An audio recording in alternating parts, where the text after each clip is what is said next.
चीज को तुम पूरे मन से चाह लो तो तुम उसे हासिल कर सकते हो। ये मैं नहीं कहती, ये सभी महापुरुषों का कहना है। लेकिन अगर ये सत्य है, ये सच है, तो जो हम अपने मन से चाहते हैं वो हमें हासिल क्यों नहीं होता है। यदि आप महात्मा बुद्ध के विश्वासी हैं तो इन दिव्य उपदेशों को ध्यान से सुने। इस वीडियो को पूरा अंत तक देखें, कुछ नया सीखने को मिलेगा। वही कोई भी इंसान अपने मन में दुख तो नहीं चाहेगा, लेकिन वो रहता तो दुखी है। हर इंसान अपने मन से तो कामयाब होना चाहता है, खूब पैसा कमाना चाहता है, लेकिन फिर भी वो कामयाब नहीं होता। भला ऐसे दुनिया में कौन इंसान होगा जो अपने मन में ये चाहेगा कि मैं नाकामयाब रहूं या मैं पैसा ना कमाऊं। सोचने की बात है। तो इसमें दो चीजें निकल के सामने आती हैं। या तो वो महापुरुष गलत थे जिन्होंने ये बात बोली कि मन से चाही हुई चीज हासिल हो जाती है, या फिर हम गलत हैं। आज की कहानी जो मैं आपको सुनाने वाली हूँ, उसे समझने के बाद आपको एक ऐसा मंत्र पता चलेगा जिससे आप ये समझ पाएंगे कि अपने मन से कोई भी चीज कैसे करवाई जाती है, मन में किसी भी बात का बीज कैसे बोया जाता है। ये इस कहानी से आपको अच्छी तरह से समझ में आ जाएगा और इससे आप ये भी समझ पाएंगे कि आकर्षण का नियम, लॉ ONF अट्रैक्शन कैसे काम करता है। एक बार की बात है, एक आदमी के जीवन में सिर्फ दुख ही दुख थे। वो जो भी काम करता उस बेचारे को काम पूरा ही नहीं होता। घर में आता तो घर में क्लेश बना रहता, किसी से कोई मदद मांगता तो कोई उसकी मदद नहीं करता। ऐसा लगता था कि चारों ओर से दुखों का पहाड़ उसी पर टूट पड़ा है। उसे समझ नहीं आ रहा था कि मैं इन दुखों से पार कैसे पाऊं। वो दिन रात यही सोचता रहता कि अपने दुखों से छुटकारा कैसे पाना है। इसी कारण से रात में सो भी नहीं पाता था। उसकी आंखों के नीचे बड़े बड़े काले घेरे बन गए थे, जो इस बात का प्रतीक थे कि वो बाद में कितना दुखी है और कितना चिंतित है। कभी कभी तो उसके मन में आत्महत्या करने के भी ख्याल आते थे, लेकिन अपने परिवार की चिंता करके वो ये कदम नहीं उठा पाता था। वो इतना दुखी हो गया कि उसने निर्णय किया कि वो इन दुखों से छुटकारा पाकर रहेगा।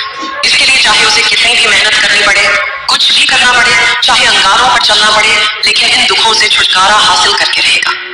ऐसे ही एक दिन उसने अपने मित्र से पूछा कि मैं अपने जीवन को कैसे सुधारे। उसके मित्रों ने उसे बताया कि तुम किसी बाबा के पास जाओ। बाबाओं के पास ऐसा मंत्र होता है जिससे सारे दुख मिट जाते हैं, जीवन खुशियों से भर जाता है और धन संपदा भी हासिल हो जाती है। तुम किसी ऐसे बाबा को ढूंढ लो, बस तुम्हारा काम बन जाएगा। उस आदमी के मन में ये बात पूरी तरह से पक्की बैठ गई कि कोई बाबा ही मेरा दुख दूर कर सकता है, और इसीलिए उसे किसी भी बाबा के बारे में पता चलता तो वो उस बाबा के पास पहुंच जाता, उस बाबा को अपनी समस्या बताता और उससे उसका समाधान पूछता और कहता कि बाबा मत कुछ भी करने के लिए तैयार हूँ, लेकिन मेरी इन समस्याओं से मुझे छुटकारा दिला दीजिए। आप जो कहेंगे मैं वो करूंगा, लेकिन मेरे जीवन को सुधार दीजिए। बाबा उसे कुछ टोने टोट के बता देते करने के लिए, और बदले में दान दक्षिणा दे देते थे कि ये टोना टोटका करने के बाद तुम्हारे घर में सुख शांति बनी रहेगी। बस इस टोटके को पूरी विधि के साथ करना। वो आदमी घर लौटकर पूरी विधि के साथ टोने टोटके करने लगा, लेकिन बहुत टोने टोटके करने के बाद भी उसके जीवन में कुछ बदलाव नहीं आया। इसके विपरीत उसका जीवन और ज्यादा दुखी हो गया। जो भी बाबा उसे टोना टोटका देता था, वह बदले में उससे दान दक्षिणा लेता था, जिससे उसका धन भी धीरे धीरे खत्म हो रहा था। इससे उसके जीवन में दुख और ज्यादा बढ़ गए। तब उसे लगा कि बाबाओं के पास जाने से तो मेरे जीवन में दुख कम होने के बजाय बढ़ते ही जा रहे, तो मुझे क्या करना चाहिए, बाबाओं के पास जाऊं या ना जाऊं। फिर एक दिन एक आदमी ने उसे बताया कि तुम अपने घर में किसी पंडित को बुलाकर हवन करवा लो।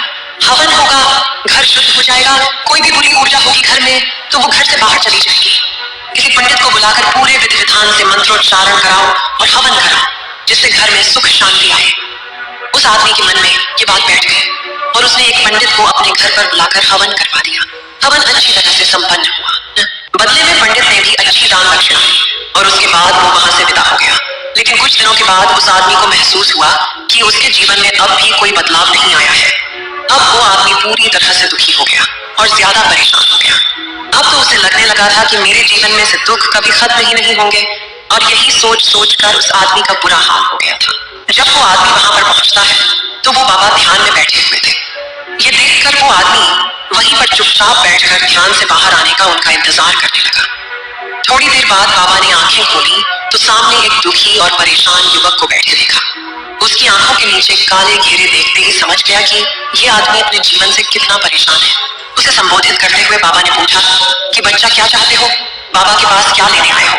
उस आदमी ने कहा कि बाबा मैं अपने जीवन से बहुत परेशान हूँ। मैंने इन दुखों को दूर करने के लिए बहुत सारे रास्ते अपनाए, हर वो तरकीब करके देखी जो किसी बाबा ने मुझे बताई, हर वो काम किया जो किसी भी इंसान ने मुझसे करने को कहा, लेकिन मेरे जीवन में दुखों में कोई कमी नहीं आई। बाबा, इसके विपरीत मेरे जीवन में दुखों में बढ़ोतरी हो गई। मुझे समझ नहीं आ रहा कि मैं क्या करूं। कभी कभी तो मैं आत्महत्या करने की सोचता हूं, लेकिन अपने परिवार की सोचकर मैं ये कदम नहीं उठा पाता। मैंने आपके बारे में बहुत सुना है बाबा, और मैं बहुत उम्मीद के साथ आपके पास आया हूं। कृपया करके मुझे कोई ऐसा मार्ग बताएं जिससे मुझे अपने दुखों से छुटकारा मिल जाए। मैं अपने दुखों से छुटकारा पाने के लिए कुछ भी करने को तैयार हूँ। आप मुझे कोई भी रास्ता बताएं, चाहे वो रास्ता कितना भी कठिन क्यों ना हो, मैं उसको पार करके रहूंगा। बाबा ने महसूस किया कि आदमी तो सच में बहुत परेशान है। बाबा ने उसकी बात सुनकर कहा कि बच्चा, दुखों को दूर करने के लिए मंत्र ऐसे ही नहीं मिलते। मंत्र पाने के लिए कुछ करना पड़ता है। तुम कुछ कर सकते हो।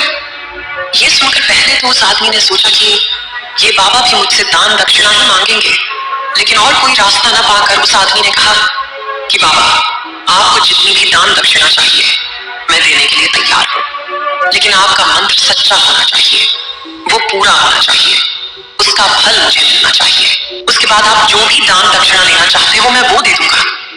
बाबा ने कहा कि दान दक्षिणा तो बहुत छोटी सी चीज है, मुझे वो नहीं चाहिए।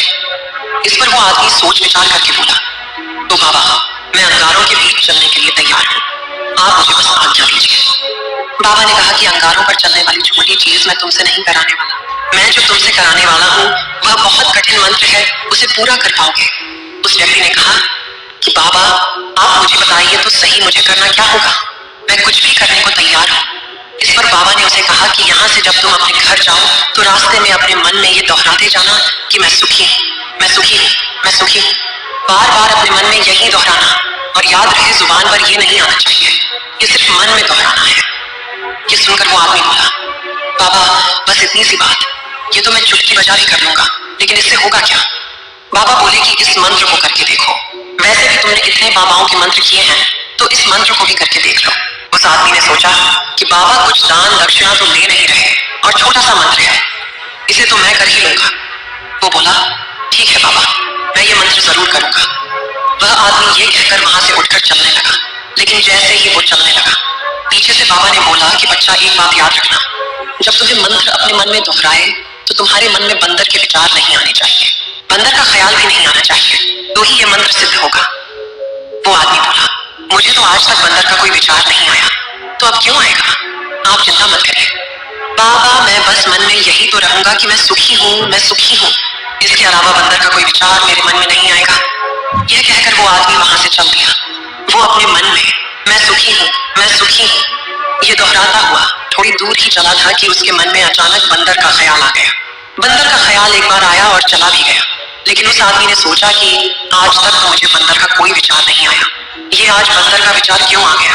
और ऐसे करके उसने उस बंदर के विचार को पकड़ लिया। वो ये भूल गया कि मुझे क्या मंत्र दोहराना है, और वो बंदर के बारे में सोचने लगा। जब थोड़ी देर बाद उसे फिर से होश आया तो वो फिर से अपना वही मंत्र दोहराने लगा जो बाबा ने उसे बताया था, मैं सुखी हूँ, मैं सुखी हूँ। लेकिन अचानक से सामने एक बंदर दिखाई दिया, और ये देखकर उसके मन में फिर से बंदर का विचार उठ गया, और वो अपने अंदर से इस विचार को बाहर फेंकना चाहता था। वो चाहता था कि मेरे अंदर किसी भी तरह बंदर का विचार ना आए, लेकिन उसे तो सामने बंदर ही दिखाई दे गया। ऐसे ही जद्दोजहद करते करते वह घर में पहुंचा, और घर में पहुंचने के बाद अपनी पत्नी को कहा कि हे बंदरिया, मुझे खाने में बंदर परोस दो। और जब उसे एहसास हुआ कि उसने क्या बोल दिया तो वो अपने बाल नोचने लगा। वो दीवारों में सर मारने लगा कि आज तक मुझे बंदर का कोई विचार नहीं आया, और आज मुझे ये क्या हो गया है कि मुझे हर जगह बंदर ये बंदर नजर आ रहा है। ये कैसी माया है। यही सोच सोच कर वो आदमी रात भर सो नहीं पाया। रात भर करवटें बदलता रहा, और सुबह उठकर सीधे उसी बाबा के पास पहुंच गया और उसके चरणों में गिरकर कहा कि बाबा, पता नहीं क्या चमत्कार हो रहा है, आज तक मुझे बंदर का कोई विचार नहीं आया, लेकिन कल से जब से आपने मुझसे कहा कि बंदर का विचार नहीं आना चाहिए, तब से मुझे हर जगह बंदर ही बंदर नजर आ रहा है।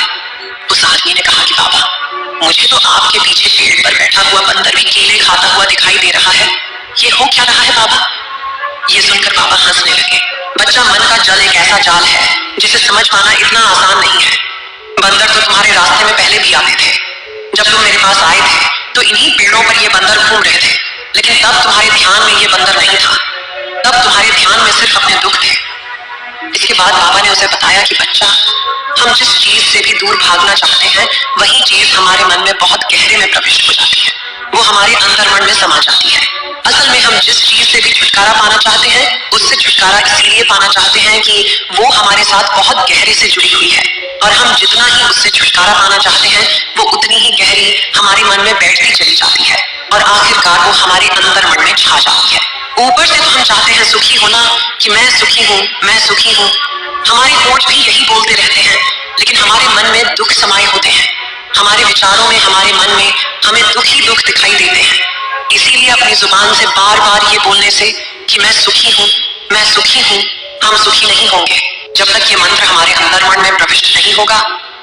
इस पर उस आदमी ने पूछा कि बाबा, लेकिन ये मंत्र हमारे अंतर्मन में प्रविष्ट कैसे होगा? ये सुनकर बाबा ने कहा कि बच्चा, अपने दुखों से लड़ना बंद कर दो। जब तक तुम अपने दुखों को दूर करने की सोचते रहोगे, तब तक वो दुख तुमसे चिपके रहेंगे, तब तक वो दुख तुम्हारे अंतर्मन पर अपना राज जमाए बैठे रहेंगे।